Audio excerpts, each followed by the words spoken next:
Estamos aqui hoje para gravarmos a nossa revisãozinha, primeiro ano, para a avaliação. Em primeiro lugar, eu queria, antes de começar a fazer a revisão, para a gente ver, queria que vocês pegassem os cadernos, os livros, para vocês reverem tudo aquilo que a gente já passou. E vocês podem ir acompanhando, são resumos de tudo aquilo que a gente já viu. Então não precisam se preocupar, tá? A gente vai disponibilizar também esse slide para vocês possam acompanhar e revisar tudo que a gente já viu em sala de aula. Antes de começar a revisão, eu queria só um recado para vocês. Permaneçam em casa, todos aqueles que puderem, tá? Sigam a recomendação da OMS, a Organização Mundial de Saúde, que pede para que vocês fiquem em casa o máximo possível, tá bom? Por quê? Porque a gente ficando, todos aqueles que puderem ficar em casa, a gente passa isso o mais rápido possível. Estamos juntos e eu posso abraçar vocês. Eu estou morrendo de saudade. O primeiro ano do ensino médio vai fazer uma prova sobre conjuntos, tá? O assunto que a gente colocou na prova de recuperação de vocês é de conjuntos. Ah, professora, mas eu não fiquei em recuperação. Mas o próximo assunto que a gente vai estudar vai ser de funções. Então, a parte de teoria de conjuntos vai ajudar vocês nessa parte de funções também. Então, essa revisão ela serve tanto para quem vai fazer a recuperação como para quem não vai fazer a recuperação, que é uma continuação do assunto, tá bom, pessoal? A teoria de conjuntos, para vocês lembrarem, a primeira coisa que vocês têm que lembrar é, quando eu penso em conjunto, o que eu tenho que lembrar? Eu tenho que lembrar, quando eu penso em conjunto, um agrupamento de elementos com características em comum. Ó, coloquei um exemplo aí no quadro, bem do cotidiano de vocês. Esses pokémons, eles formam um conjunto. Por quê? Porque eles são os pokémons iniciais da área de canto. Então, eu tenho um conjunto porque eu tenho elementos que têm características em comum. Então, sempre que eu pensar em um conjunto, eu vou estar pensando em agrupamento, tá? De elementos. Existe a representação de conjuntos, como geralmente a gente faz essa representação de conjuntos. Como é que a gente representa esse conjunto? Como é que a gente representa esses elementos, professora? O conjunto ele é geralmente representado por uma letra maiúscula do nosso alfabeto, tá? Coloca-se chaves e os elementos separados por vírgula. Por exemplo, eu dei um exemplo aqui para vocês. Primeira representação de conjuntos, a mais comum do nosso dia a dia. Coloca uma letra maiúscula do nosso alfabeto, coloca chaves e tudo que tiver separado por vírgulas entre essas chaves são os elementos desse conjunto. O conjunto S, que eu dei aqui como exemplo, ele é o conjunto das estações do ano. Primavera, verão, outono e inverno. Esses são os 4 elementos, ele possui 4 elementos. Aí você me diz assim, tá, professora, a senhora falou que esse é geralmente que a gente utiliza, mas ele pode vir de outra forma? O conjunto ele pode vir de outra forma? Claro que ele pode vir de outra forma. Eu tenho mais 3 formas, são 3 formas geralmente que a gente usa em sala. Na verdade eu tenho mais 2, né? Essa e mais 2 formas que a gente costuma utilizar em sala de aula. Vocês lembram que quando eu falei esse exemplo para vocês aqui, para eu dizer que conjunto era esse, eu citei que era das estações do ano? Por quê? Porque essa é uma outra forma de indicar conjuntos, quando nós enunciamos uma característica desse conjunto. Toda vez que a gente pode dar uma característica, nós dizemos que nós podemos formar um conjunto. Por exemplo, o conjunto das estações do ano que eu dei para vocês. Lá no exemplo do slide inicial, dos pokémons na área de canto. Então, eu também tenho um conjunto e eu também dei a característica deles antes de dizer quais eram os elementos. Eu nem sei os nomes deles, realmente. Mas vocês sabem que eu sei. E uma das formas mais importantes que a gente tem na relação de conjuntos, na representação de conjuntos, é por diagramas. Que são essas bolinhas aqui, que nós chamamos de diagramas de Venn. Estão lembrados? Aqui eu dei um exemplo de um diagrama com 3 conjuntos, tá? Daqui a gente vai trabalhar muito com diagrama quando a gente vai trabalhando com operações com conjuntos. Mas até lá, eu quero que vocês entendam que, para representar por diagrama, são essas bolinhas aqui, como vocês estão bem lembrados. Tudo bem, pessoal? Visto essa parte do que são definição de conjunto, dos seus elementos, como é que a gente representa o conjunto, nós vamos estudar mais um pouquinho agora a relação de pertinência. Vamos relembrar um pouquinho a relação de pertinência. Professor, o que é relação de pertinência? Bom, vocês já viram que o conjunto é um agrupamento de elementos. Mas como é que eu vou relacionar cada elemento ao seu conjunto de origem, ao seu conjunto que a gente chama conjunto de referência? Como é que eu vou associar? Então, a essa associação de elementos com conjuntos, nós damos o nome de relação de pertinência.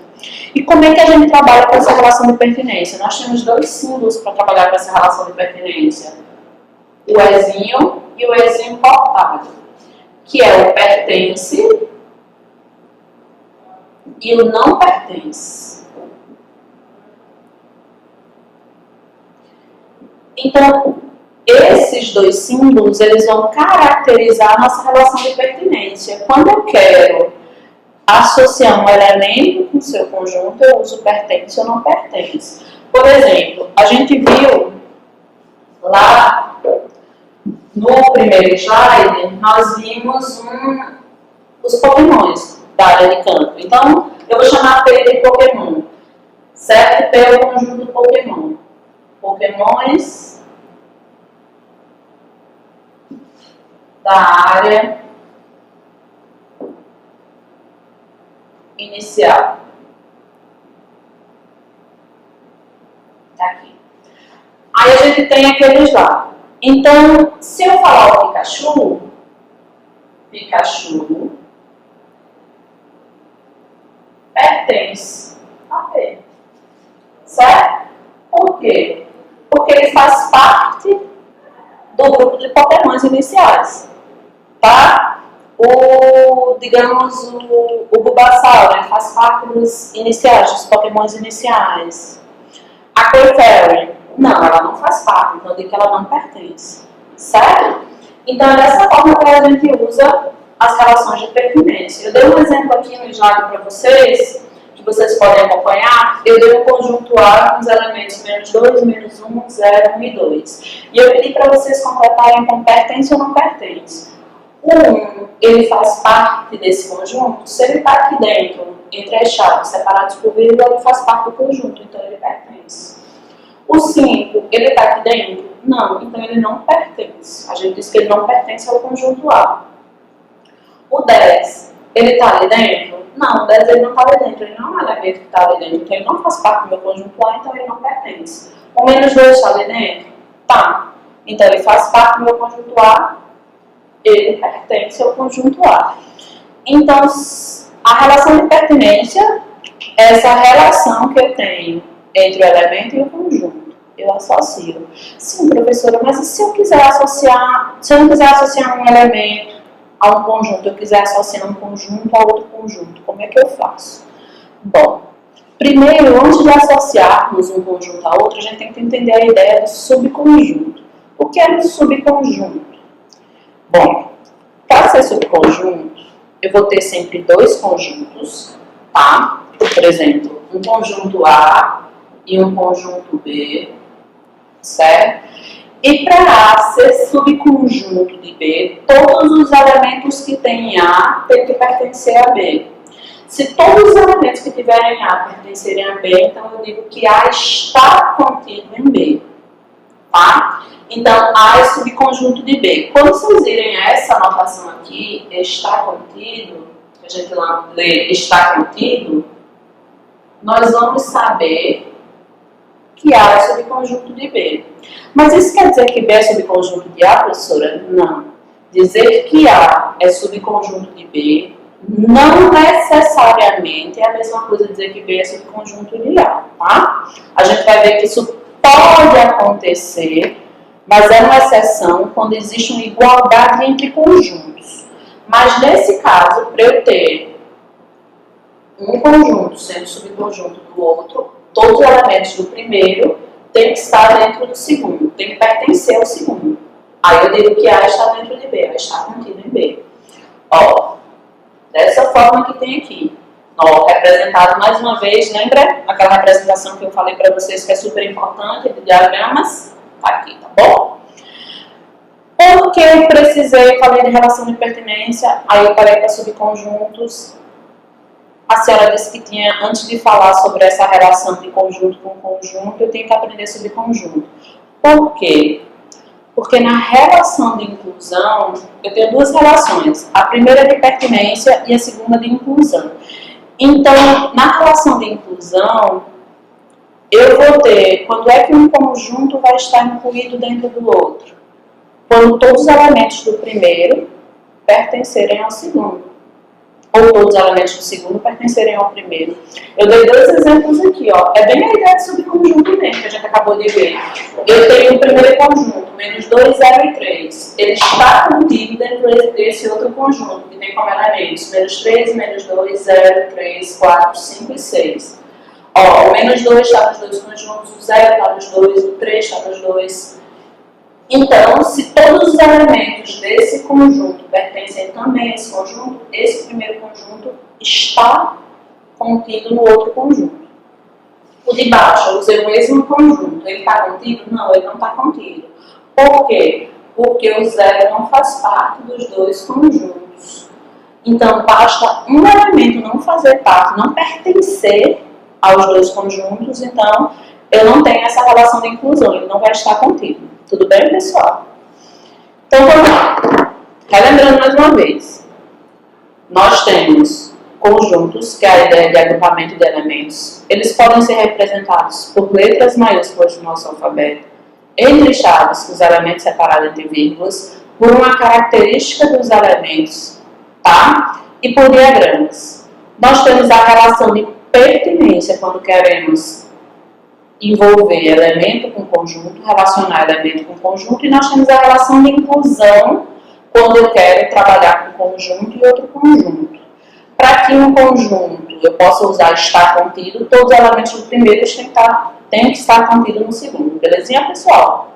Nós vimos na primeira parte os conceitos iniciais de teoria de conjuntos. E agora, professora? Agora nós vamos ver aquilo que eu falei para vocês, aquela exceçãozinha de subconjuntos. Eu disse para vocês, professora, A está contido em B, não é a mesma coisa de B estar contido em A? Não, não é a mesma coisa. A não ser que eu tenha dois conjuntos iguais. E quando eu falo igual, eu tenho que lembrar um negócio para vocês. Uma coisa muito importante.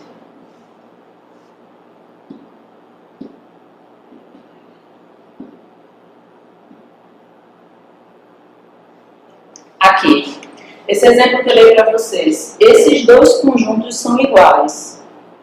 Professor, por quê? Que também é igual a esse conjunto aqui.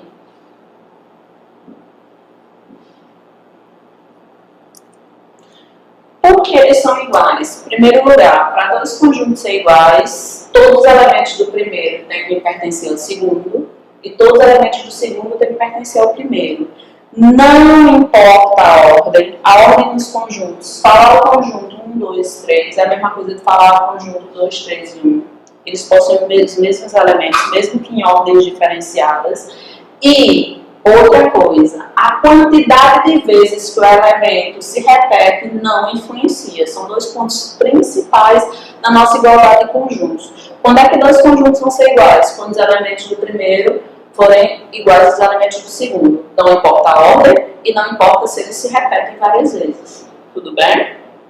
Aí eu posso dizer, por exemplo, se eu tenho um conjunto A, 1, 2 e 3, e o conjunto B, 3, 1, 2, nesse caso, A está contido em B e B está contido em A. Por quê? Porque A é igual a B, tá? A é subconjunto de B e B é subconjunto de A. Belezinha, pessoal? Belezinha, belezinha, belezinha. Espero que todo mundo tenha entendido. Se não tiverem entendido, vocês sabem onde me achar para tirar dúvidas. Eu garanto que a tia aqui tira ajuda de vocês, tá bom? Tia Jana. Nós vamos para a parte agora, quase final da nossa revisão, que são os tipos de conjuntos. Eu tenho muitos tipos de conjuntos e é a parte de teoria, tá? Que a gente precisa trabalhar. A primeira é sobre o conjunto finito. Eu vou ter conjunto finito e conjunto infinito. Qual a diferença entre eles dois? Eles são contrários. É assim, é meio dedutível a ideia deles. O conjunto finito ele tem a quantidade de elementos enumeráveis, ou seja, a quantidade de elementos que eu posso contar. Vamos voltar lá, por exemplo, que eu dei para vocês. Das estações do ano, primavera, verão, outono e inverno. Eu tenho 4 elementos, eu consegui contar. É um conjunto infinito, a gente não consegue contar, os elementos deles não são enumeráveis. Um exemplo deles, os números naturais, o número de estrelas no universo, tá? Eu não consigo contar, eu não consigo enumerar, então eles são infinitos, belezinha? Um outro conjunto que é muito importante para a gente trabalha, é o conjunto unitário. É o conjunto que só tem um elemento. Como assim, professora? Se eu falar para vocês, por exemplo, qual é o conjunto de números naturais, pares que são primos, aí você vai ter o 2. O 2 é o único número natural, primo, lembra que é primo? Divisível por ele mesmo por 1, que é par. Unicamente o 2. Eu só tenho um elemento. Quando eu só tenho um elemento, esse conjunto é chamado de unitário. O nome também é dedutivo, a gente consegue entender só lendo esse nome, tá? A continuação dos tipos de conjunto, e esse conjunto, lembrem-se, eu falei em sala de aula muito para vocês, é o conjunto vazio. Por exemplo, é o conjunto que não possui elementos. O conjunto vazio, ele tem 2 tipos de representação. Assim, sem nada entre as chaves, ou aquela letrinha norueguesa, a bolinha cortada, estão lembrados? Jamais, jamais, bebê, jamais escrevam isso aqui. Porque se você escrever isso aqui, você não está representando um conjunto vazio, você está representando um conjunto unitário, porque você botou uma letra dentro de chaves.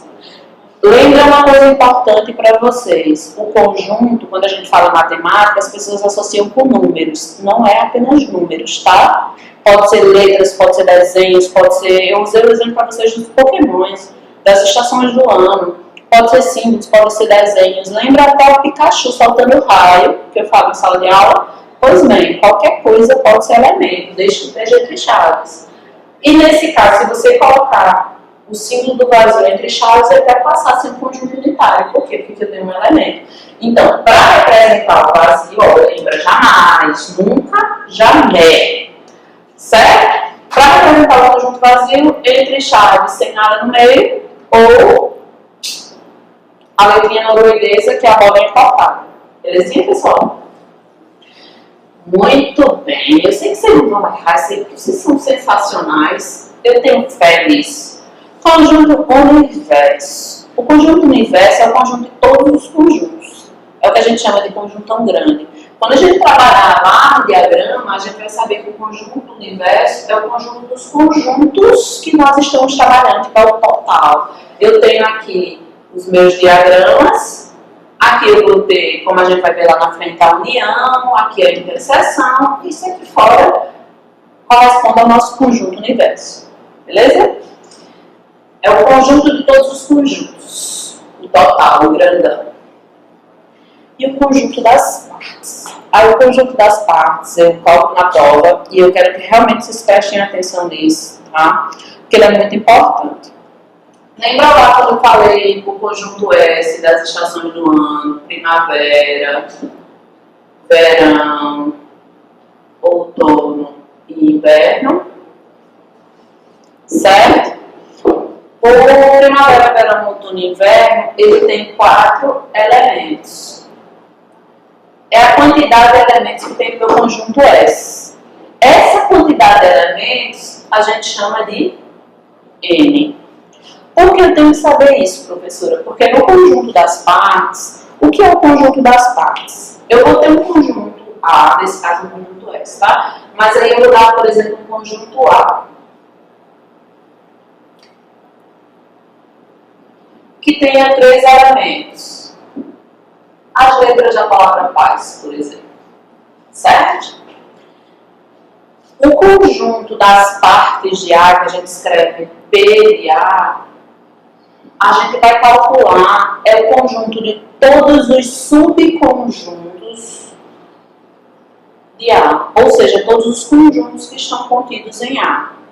Nesse caso, a gente calcula como 2 elevado a n, onde n é o número de elementos do conjunto. Por exemplo, o meu conjunto A não tem 3 letras, então ele tem 3 elementos. Nesse caso, eu vou ter 2 elevado a 3. 2 elevado a 3 é 2 vezes 2 vezes 2. Lembra que a potenciação a gente não multiplica. Na potenciação a gente repete a base tanto de vezes que está no expoente, 2 vezes 2 vezes 2, que dá 8. Então, o meu conjunto A, ele vai ter 8 subconjuntos. Professora, mas quem são esses 8 subconjuntos? Aí que está uma parte muito importante que eu disse a vocês. Em sala de aula, vocês têm aí a anotação no caderno de vocês que eu estou relembrando com vocês. Ó, eu tenho 8 subconjuntos. Quem são eles? Vamos escrever eles? Vai ser o P, tá? Vai ser o A, vai ser o Z. Por quê? Porque se vocês lembrarem que a gente falou hoje sobre subconjunto, para ser subconjunto, o elemento tem que pertencer a A. O P está aqui dentro? Tá, então ele é subconjunto. O A está aqui dentro? Tá, ele é subconjunto. O Z está aqui dentro? Tá, então ele é subconjunto. Aí eu posso ter, ó, o P e o A. Eu posso ter o P e o Z. E eu posso ter o Z e o A. Professora, mas e se eu tiver o A e o Z? Não é outro não, subconjunto? Não. Porque vocês lembram que eu já falei hoje para vocês que a ordem não importa? Então, se eu escrever Z e A, é uma coisa de escrever A e Z. Professora, mas a senhora falou que tem 8 subconjuntos. 8 subconjuntos. Cadê o resto? Bom, aí a gente abre a parte do estudo que aí vocês precisam lembrar, que são 2 propriedades do conjunto das partes, que são bem importantes. Eu coloquei até a observação aqui para vocês seguirem ele, tá? O primeiro é que o vazio sempre vai fazer parte do conjunto das partes. Então, o vazio é subconjunto de todos os conjuntos e todo conjunto é subconjunto dele mesmo. São as 2 propriedades, são muito importantes, vocês precisam lembrar. Primeiro, o vazio ele sempre vai estar contido no conjunto das partes e o conjunto vai ser subconjunto dele mesmo. Por quê, professora? Porque todo elemento que está aqui vai pertencer aqui. Então, sempre lembre-se desse detalhezinho. O A sempre está contido em A e o vazio sempre está contido em A também. Tá certo? Tudo bem, pessoal? Tudo bem. Certo? E para terminar, nossas operações com conjuntos, vamos relembrar o que são elas: a união, a interseção, a diferença, e vamos trabalhar com elas no diagrama de Venn. Não entendi o que é isso, professora. Ó, vou mostrar para vocês. A gente vai ter um conjunto universo, certo? Eu vou dar um exemplo aqui com 2 diagramas só para vocês. Nós vamos ter o conjunto universo, certo? O conjunto A, o conjunto B. Tudo que for igual no A e B, eu vou escrever os conjuntos, vou escrever o conjunto A aqui. E vou escrever o conjunto B aqui.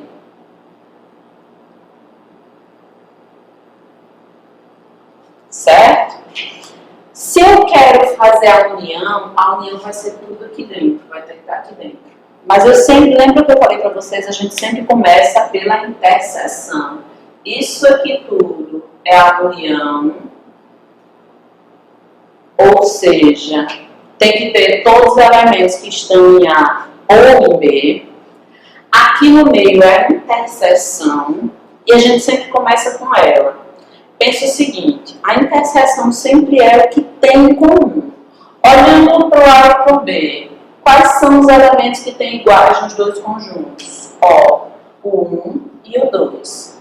Olha que legal. Então, o 1 e o 2, eles ficam aqui no meio, certo? Porque isso aqui é a nossa interseção, tá bom? O conjunto A, ele tem 4 elementos. O conjunto A é toda essa parte aqui. Quando eu completo a interseção, eu já coloquei esses 2 elementos. Quais elementos que faltam? Menos 1 e 0. Então, menos 1 e 0. E no B? O B é tudo isso aqui, ó. Eu já tenho 1 e 2, que é essa interseção. Falta colocar quem? O 3 que está aqui. A união vai ser menos 1, 0, 2 e 3. E a interseção, o que tem igual, 1 e 2. Quando a gente coloca um diagrama, fica muito fácil a gente ver. E diferença. O que vocês pensam quando a gente fala de diferença? Vocês quando pensam em diferença, não é subtração, não é subtrair, não é tirar. Então, é exatamente essa a ideia. Se eu quero calcular A menos B, eu vou colocar isso aqui na frente. Eu tenho A e estou tirando B. Eu vou pegar esse conjunto aqui e vou aplicar B no B. Então, ó, estou aplicando B. Quem é que sobra? Menos 1 e 0. Quem é que vai sobrar? Vai sobrar todos os elementos que não estão na interseção. Lembra, quando eu estou excluindo, eu excluo daquele conjunto a interseção, que tem igual. Porque quando eu faço a subtração, eles saem. Ó, saiu. Quem é que sobrou? Menos 1 e 0. Deixa eu ajeitar aqui esse menos 1 que está dando a harmonia. Certo? Aí aqui. Ah, professor, e se eu quero B menos A, é a mesma coisa? Não. Se eu quero B menos A, a gente vai de B. Eu tenho o conjunto B, que é esse roxinho todo aqui, ó. Como vocês estão vendo. E eu vou tirar o conjunto A. Tirei. Ou seja, excluir a interseção que fazia parte de B. Quem é que sobrou então? Sobrou apenas o elemento 3. Nesse caso, de subtração, lembra? Um elemento é conjunto unitário. Nenhum elemento é vazio. Não esquece, tá? Tudo bem, pessoal? Aí aqui, ó, só nesse diagramazinho a gente trabalhou a união. Nem coloquei aqui para vocês, não vou colocar. A união, que é todo mundo. Né? Todo mundo, sem repetir os elementos, menos 1,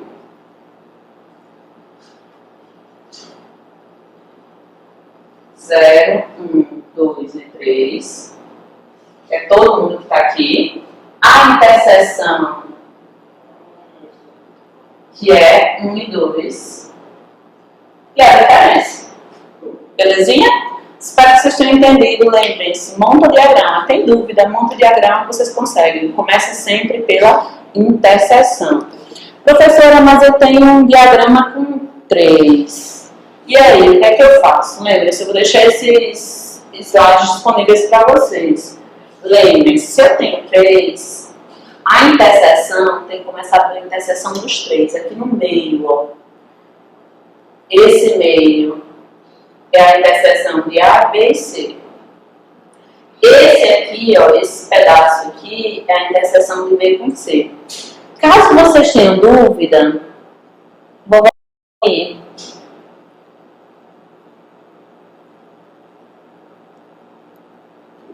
Nesse aqui que ele traz melhor para vocês. Nesse aqui que eu vou deixar disponível para vocês, ó, ele mostra bem direitinho.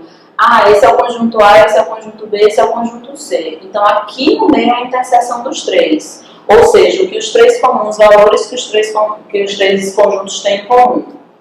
A interseção B são os valores que A e B têm em comum. A interseção C, que A e C têm em comum.